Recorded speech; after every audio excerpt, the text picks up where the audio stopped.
Welcome to Better Than Ever Live, wherever you're watching or wherever you're listening. Hope you're making today your masterpiece. In today's show, we're going to talk about a relatively new, not really new peptide, but fairly new, called MOTs-C. We'll discuss what MOTs-C is proposed to do and how it might help patients. We'll look at a study examining its potential role in improving fitness and athletic performance. We have a whole lot more to get to. My name is Dr. David Geier, double board certified orthopedic surgeon, sports medicine specialist, and media medical expert. I help you feel and perform your best regardless of age, injury, or medical history. Please understand, I say this every live show, and it's in every video I do. I am not giving you medical advice. This is meant for general information and educational purposes only, especially as we're talking about peptides and things that are considered experimental by the FDA. I am not giving you medical advice. I just want to talk about this so when you hear about it, and I promise you will, this is a very hot topic in the health world right now, I want you to at least know a little bit about it. If you have comments or questions about MOTs-C or any of the studies we talk about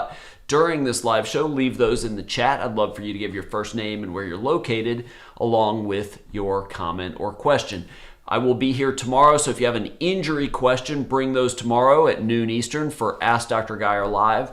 And if you leave comments in the chat about the studies we're going to talk about or about MOTs-C, I'll try to answer them as we go, but once I kind of start talking about MOTs-C, I might do that at the end. Also, I cannot see the comments. Please leave your comments or your thoughts in the chat section, not the comments below, at least in YouTube, but there's been some people that have left things in the comments and I can't see them because I'm using a service called Restream, so I can send it out to Facebook, LinkedIn, as well as YouTube, and that's why I can't see them anywhere in the chats on but the chats on YouTube. So we'll go ahead and get started because this is we're going to start and end today talking about aging and talking a little bit about the mitochondria. So there's a new study that was published in the journal Nutrients. It was done by researchers at Baylor down in Houston that looks at whether a particular supplement might help us live longer. And it's all based on this, the body's mitochondria, the mitochondria in our cells. Basically, the health of our bodies, the function of our bodies are tremendously affected by how well our mitochondria work, and that's why it's thought to be a key role in the aging process. If you remember back to high school biology, the mitochondria are the powerhouses of the cell. They're present in just about every cell in our body, and what they do, why they're called the powerhouse of the cell, is they make the energy that every cell in our body needs to perform whatever its job is. And there's two sort of fundamental defects as it pertains to the biological process of aging, both affecting mitochondria. One, as we get older, we have a deficit of injury because our mitochondria are dysfunctional. We also have an increase in oxidative stress, which harms the mitochondria and other components of the cell. So what these Baylor researchers did is they found that administering, and I'm not going to get into the logistics of how they did this mice study. It's kind of cool if you're interested in the basic science, but it's way more complicated than it's worth. But basically, they gave a supplement called glycine N-acetylcysteine, and I'll talk about what that is. But that basically extended the mice lifespan by 24%. So glycine N-acetylcysteine is a mixture of the amino acid glycine and a supplement or medication, depending on who you ask, N-acetylcysteine. I'm a big fan of N-acetylcysteine. Haven't started taking it, but I actually might do that soon for reasons you'll understand. Not medical advice, just telling you something I do. I take way too many supplements. You have to see my bathroom counter.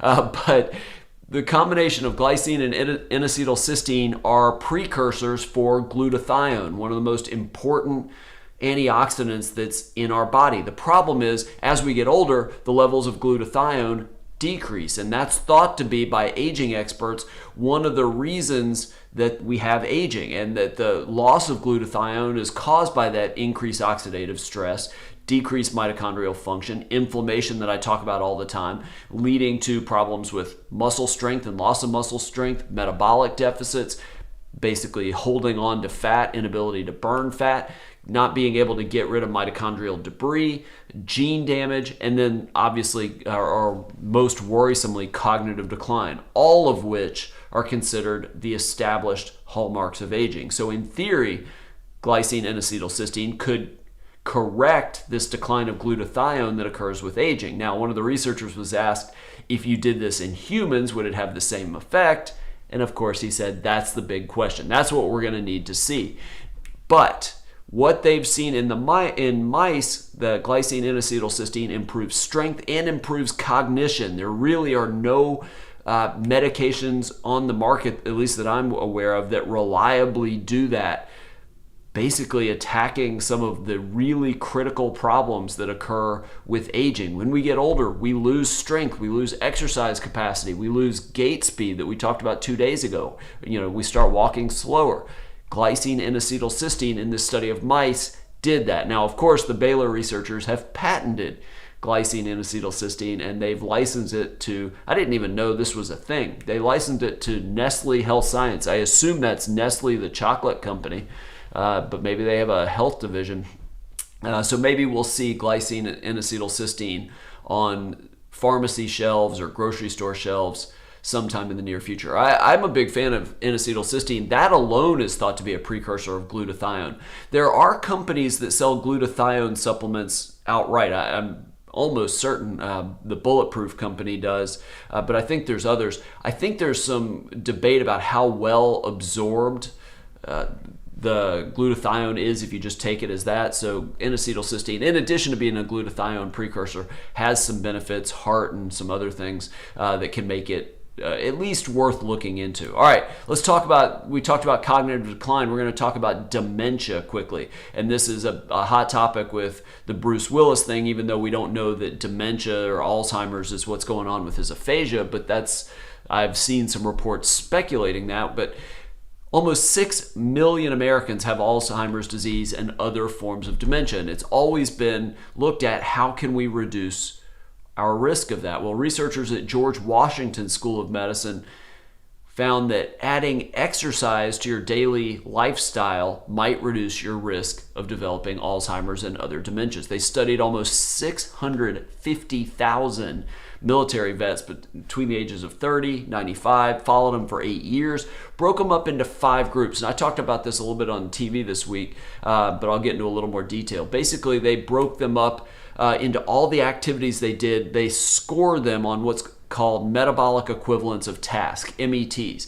What that would mean, so if you are watching TV or just sitting down, that's 1 MET. If you're going for a stroll on your bike but not pushing very hard, that would be 4 METs. If you're jumping rope, that's 10 METs. And then they calculated how many METs people got throughout the day, put them in 5 groups, with the fittest group, the ones with the daily highest levels of metabolic equivalence of task, 33% less likely to develop Alzheimer's and other dementias. And each level down, each tier down in fitness activity, physical activity, their risk reduction dropped.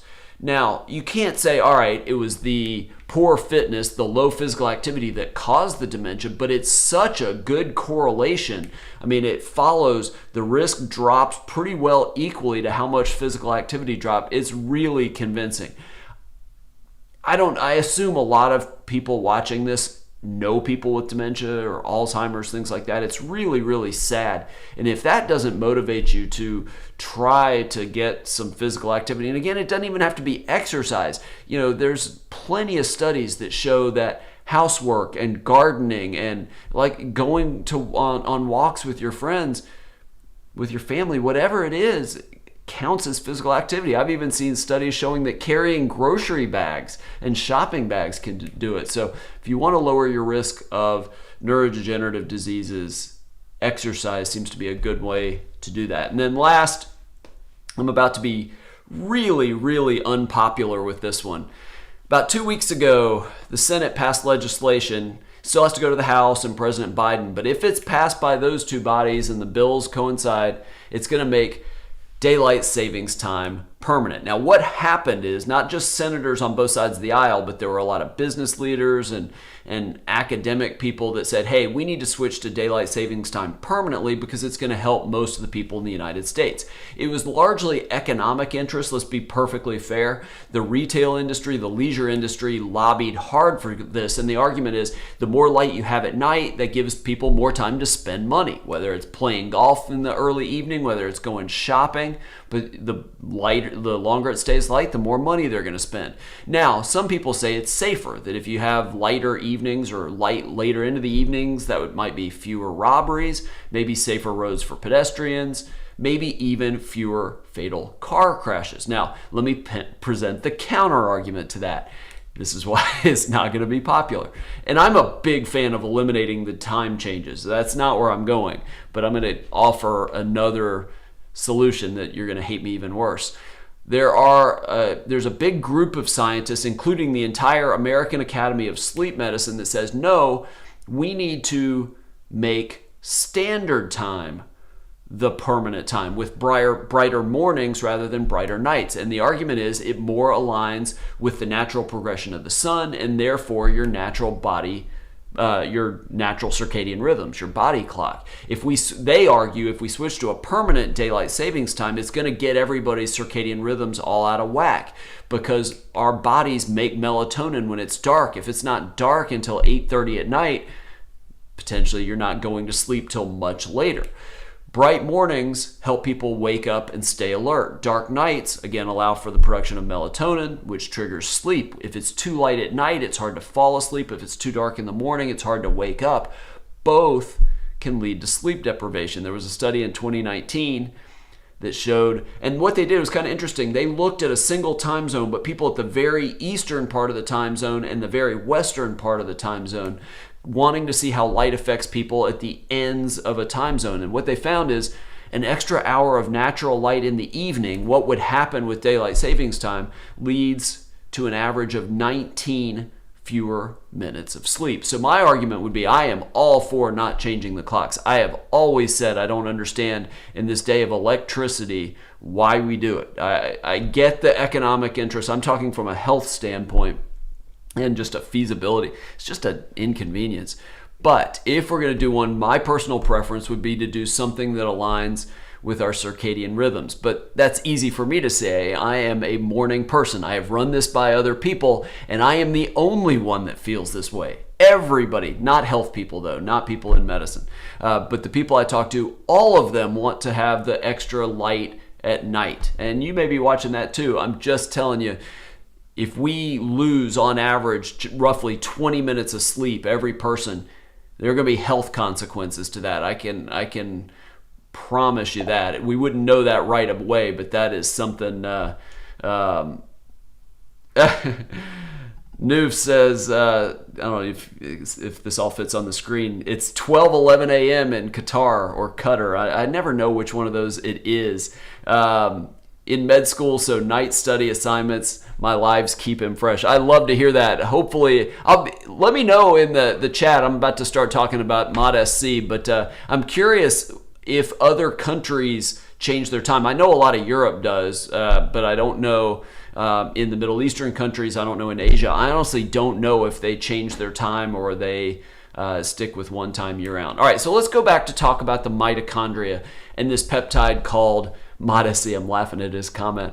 What is MOTs-C? Well, this is what's called a mitochondrial peptide or mitochondrial derived peptide. Again, the mitochondria are responsible for our cellular energy production, the powerhouse of the cell. They're also involved in communication within the cell and communication between cells. Now, I've talked about peptides a fair amount. Our bodies make peptides naturally. There's about 7,000 peptides that have been made or that have been identified that are made naturally in our bodies, and labs have figured out ways to synthesize those. But our mitochondria make peptides as well. Again, these peptides, these short chains of amino acids that are naturally made in our body, they have all kinds of different functions. And MOTs-C is a mitochondrial derived peptide. Now, where it's getting the most attention, to be perfectly fair, is not necessarily in my neck of the woods, it's in the weight loss world. As far back as 2015, there was research in mice that showed that MOTs-C prevented age-dependent and high-fat diet dependent and induced insulin resistance, and diet-induced obesity. Very cool. And I will tell you that is where a lot of people are asking about it. No question. Improved body composition, more lean muscle mass, less belly fat, maybe less visceral fat. We'll see. But what interests me more than that, even though, again, that's a great theoretical use, is in its potential role to improve physical fitness and athletic performance. So I want to talk about a study from just this past year in 2021 looking at MOTs-C for improving physical performance, not just with aging, but for people of any age. Researchers at the University of Southern California, along with Australian researchers, looked again at mice, but these were young mice, 2 months old, middle-aged mice, 12 months old, and older mice at 22 months old. The average lifespan, I think, of a mouse is 24 months. But here's what they found. So MOTs-C significantly increased after exercise. So exercise, we've talked about this before, exercise bumps up our MOTs-C. It goes back to baseline about 4 hours after you rest from your exercise. So exercise stimulates our mitochondria to make MOTs-C, again, a mitochondrial derived peptide. But here's what they found. In the younger mice, they put them on this treadmill running test, and what they found is MOTs-C improved their physical performance. Mice on the highest doses of MOTs-C, significantly higher running capacity and power output. Endurance improved. Speed dramatically improved. It also slowed fat gain, actually helped them increase lean muscle mass, again in the young mice, but significant improvements in physical performance. And it did it by, again, improving that energy metabolism throughout their entire bodies. But it also combated exercise-related stress, heat shock, and the metabolic imbalance that we see in skeletal muscle during and after intense exercise.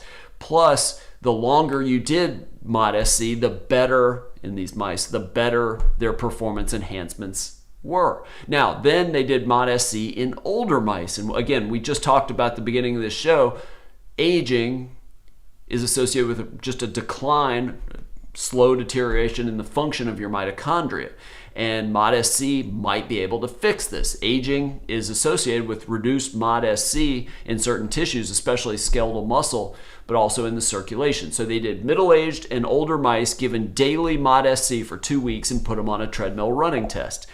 Both the middle-aged and the older mice ran significantly longer with increased power output following MOTs-C treatment. The old mice ran longer and farther with MOTs-C, and they actually, 17% of the mice on MOTs-C reached the highest speed on that treadmill. None of the older mice that weren't on MOTs-C were able to do that.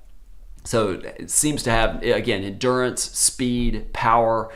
The MOTs-C enabled the older mice to outperform the younger mice that weren't on MOTs-C. So it's not just rejuvenation and reversing the age-related process. There is a physical reprogramming going on, at least according to the researchers that studied this. And then they wanted to see if MOTs-C affected the mice, the ones that were right about to die. Again, these were 24-month-old mice, the ones that, yes, that's typically the end of their lifespan. They did it 3 times a week just to see what effect it had on their lifespan and health span. And then measured the ones that were still alive at 30 months, put them through all these physical tests looking at their biology, basically.